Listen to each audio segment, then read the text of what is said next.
us in Matthew 7 verses 6, and it simply states that we must first be holy. Somebody look at your neighbor and say, I must be holy first. I must be holy first. Examining ourselves and the way that we live. 1 Peter 1:16 says, be ye holy, for I am holy.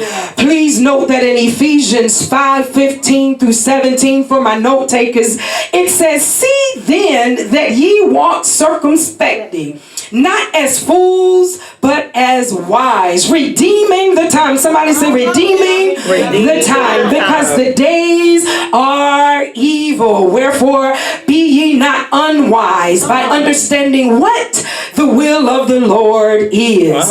Here, Paul is appealing to the believers that God is calling us into righteous living. Somebody say, I need the wisdom of God. I need the wisdom of God. To walk about diligently, avoiding evil works.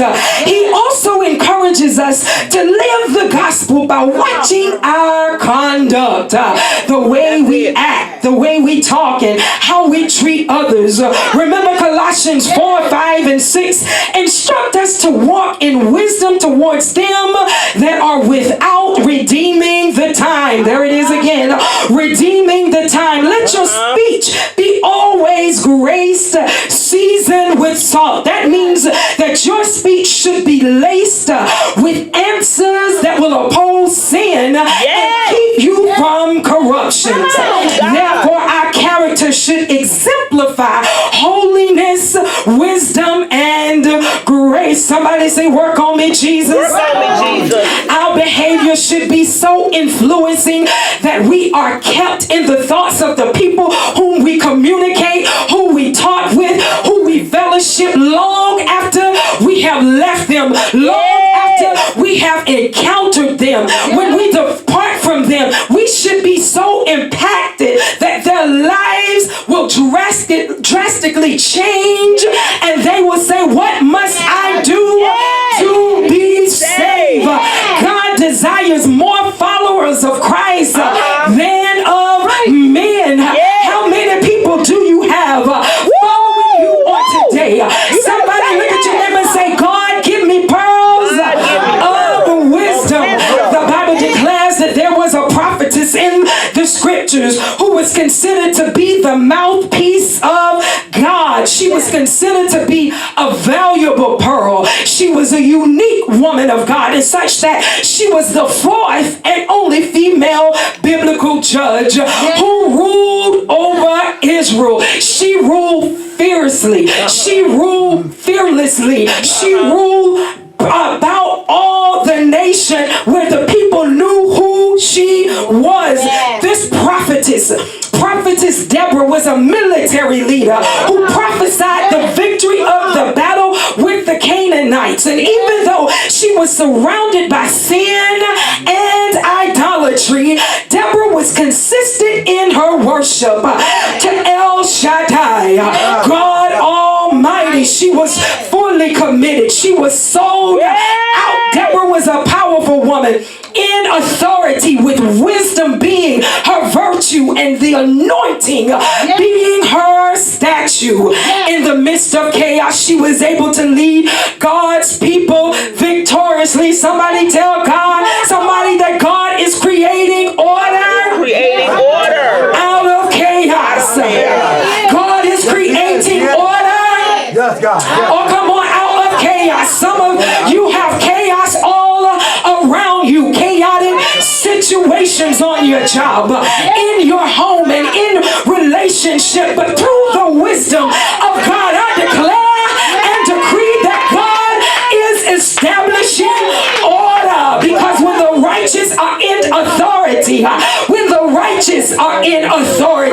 the people rejoice. The people, they prosper. The people are healed. Oh, come on, somebody. The people are victorious. Deborah had the ability to discern the mind and purpose of God. She was able to influence others to believe and follow her. Somebody look at your neighbor and say, who's believing the God that you serve? And who is following you? How many people do we have in the house this morning who is striving to be holy, striving to be right? righteous, speaking wisdom and knowledge into the lives of the people that we meet, changing the course of their lives back to God. Are you a leader today, causing many to go down the path of righteousness for God's name's sake, not your own?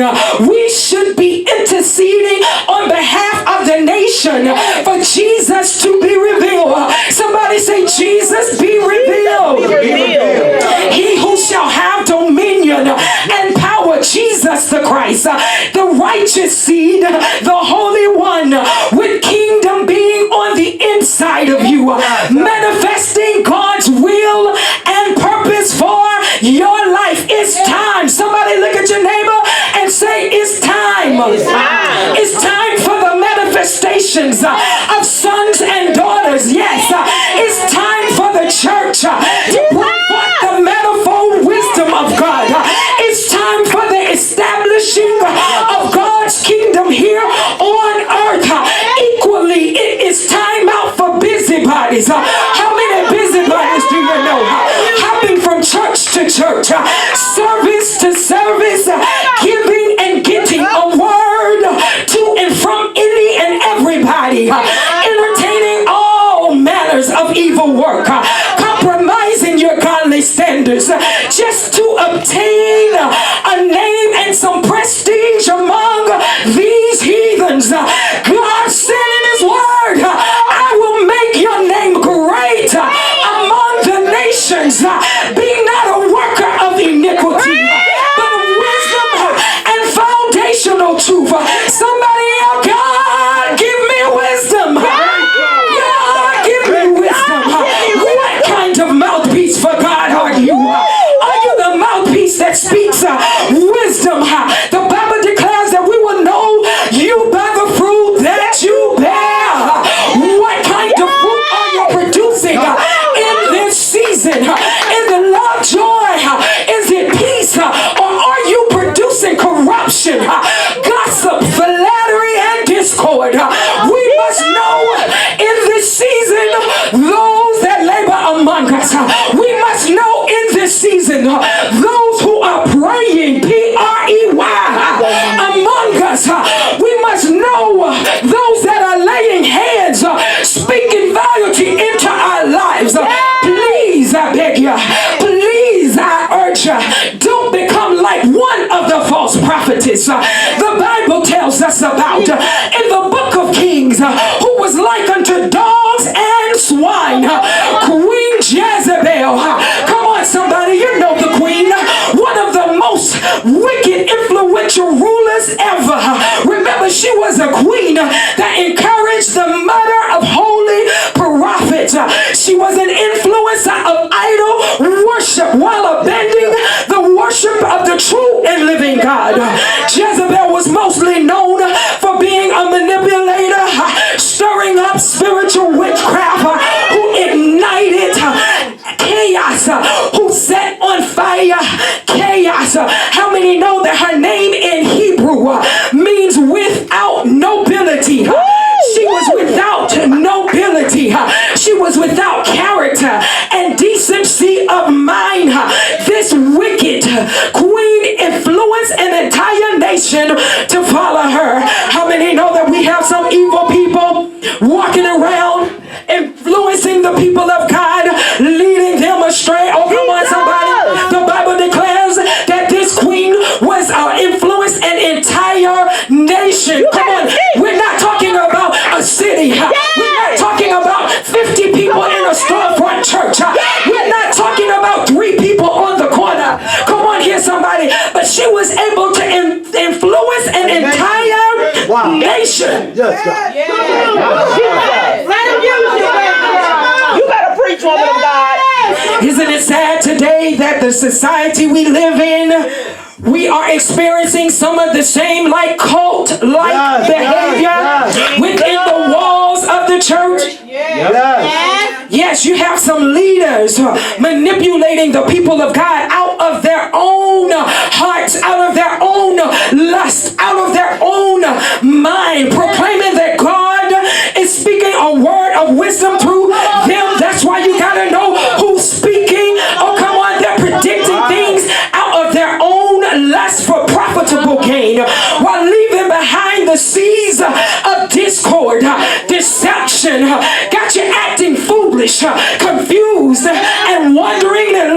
arise, stirring up chaos. The Bible denotes that these kinds of dogs and swine are sly and cunning, full of vanity and vexation of spirit. This is why Prophet Jeremiah declared in chapter 3:15, the Lord will give you pastors according to his own heart, which shall feed you with knowledge and understanding. Yes, these shepherds, they are full of God's wisdom. I declare and decree that these remnants, these pastors and leaders are after God's own heart. They spend time with God, making every effort to live from sin.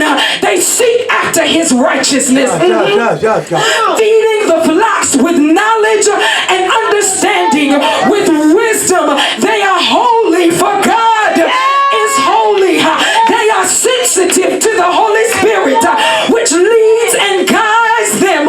Somebody scream, give me pearls of wisdom. Yes, these kinds of leaders, they are morally clean. Yes, we still have morally clean individuals walking through the realm of the earth. They are honest and truthful. Don't let the enemy lie to you and tell you that every preacher is a liar, that every preacher is a deceitful foe. I come to tell you that they are morally clean, honest and truthful leaders still walking the earth. They protect and they gather their sheep, not feeding them to the wolves that lie prey waiting to sift them as wheat, to rip your souls apart, to leave you trampled on the ground. They discourage evildoers and they turn from wickedness. These leaders cause the sheep to have a consciousness of who God is. I say again, who's influencing you? Who's influencing you? The responsibility does not solely lie on your leader, but as a sheep, we have an obligation to safeguard our soul, to safeguard our pearls. We have an obligation to safeguard our minds like a precious pearl. We cannot allow any and everybody to handle us. Don't let them handle you any kind of way. You're valuable. You're more than that.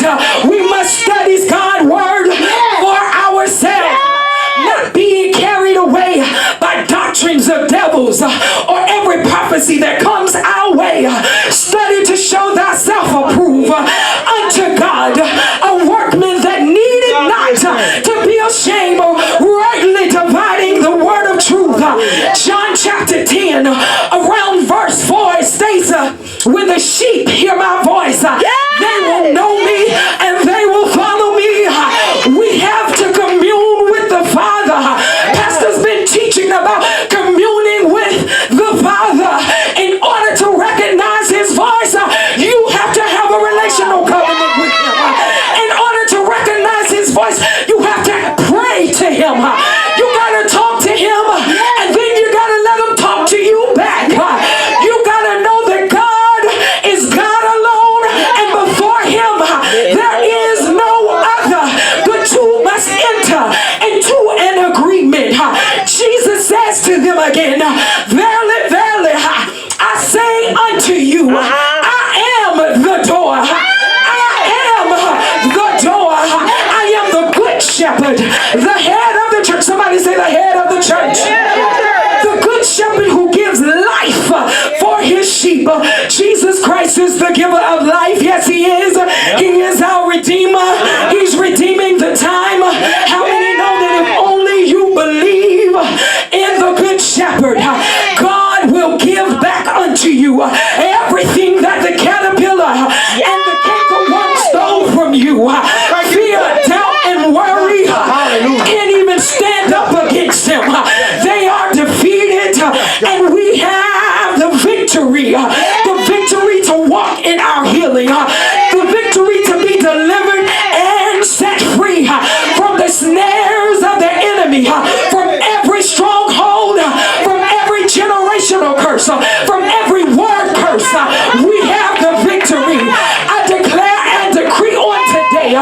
that you are walking in your liberty, because it is in the power of his might that we are saved.